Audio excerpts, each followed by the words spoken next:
കൂട്ടുകാരെ, ഇന്ന് നമുക്ക് താറാവിനെ കാണാൻ പോയാലോ? വാ പോവാ. പാടത്ത് കുറെ താറാവുണ്ട്. ഹലോ കൂട്ടുകാരെ, താറാവ് കാണാൻ സ്ഥലം എത്തിട്ടാ. വാ പോവാ.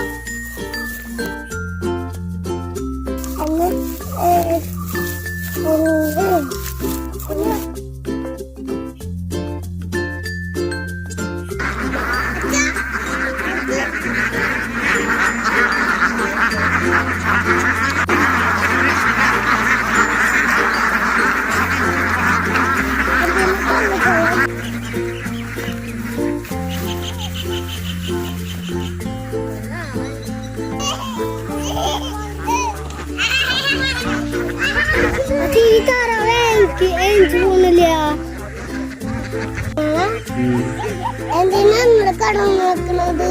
അച്ഛനാണ് അങ്ങോട്ട് നടക്കുമ്പോ താറാവ് എന്തിനാ നോക്കുന്നത്?